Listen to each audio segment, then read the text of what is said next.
আমরা ভারতে আধিপত্যবাদকে কখনোই মেনে নেব না, এটি তো স্বতঃসিদ্ধ।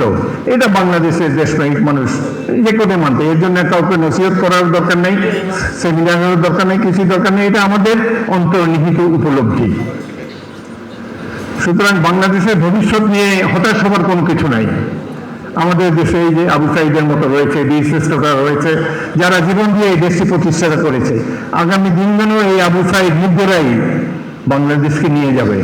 আরেকটি জিনিস, আমরা এখানে বিভিন্ন রাজনৈতিক দলের নেতৃবৃন্দ আছি, রাজনৈতিক নেতাদেরকে বুদ্ধিহীন ভাববেন না। এই দেশে আর হাসিনার জন্ম হবে না, এই দেশে স্বৈরাচার কখনোই আর আওয়ামী লীগ মার্কা স্বৈরাচার এই দেশে আর রাষ্ট্র ক্ষমতায় কখনোই আসতে পারবে না। লোভ লালসা সাধারণ মানুষের মধ্যে থাকতে পারে, কিন্তু শেখ হাসিনার পতনে যেভাবে পতন হয়েছে, প্রত্যেকটি রাজনৈতিক দলের কর্মী নেতা সবাই নিজেকে সংশোধন করবেন। এই দেশে আর আওয়ামী মার্কা রাজনীতি এই দেশে আর কখনোই প্রতিষ্ঠিত হবে না। এবং যদি রাজনৈতিক দলসমূহ ভুল পথে যায়, আধিপত্যবাদের দোষর হয়, কিংবা আবার শেখ হাসিনার মতো হয়ে জনগণের উপরে অত্যাচার স্টিম রোলার চালাতে চায়, তাহলে এই দেশের জনগণ অতি দ্রুত তাদেরকে প্রতিরোধ করবে। এটি বোঝার মতো বুদ্ধি রাজনৈতিক দলসমূহের আছে।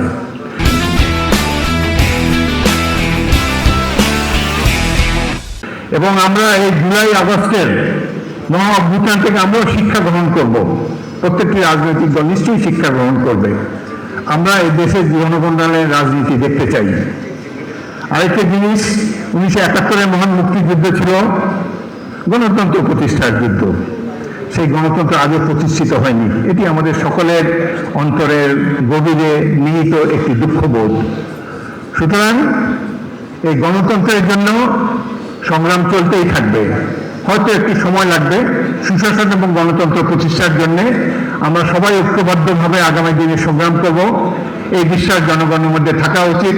আমরা যারা রাজনৈতিক দল করি, আমরা অবশ্যই এই দেশের জনকল্যাণের জন্য যা কিছু করা প্রয়োজন সেটি করব। আজকের দিনে এই শহীদ পরিবারের সামনে এবং বিশেষ করে আবু সাঈদের এই মৃত্যুদিনে আমরা শপথবদ্ধ হই। এই যে জুলাই আগস্টের যে মহান গণ অভ্যুত্থান, এটি কখনো ব্যর্থ হতে পারে না। এর জন্য যা কিছু করা দরকার আমরা নিশ্চয়ই সেটি করব।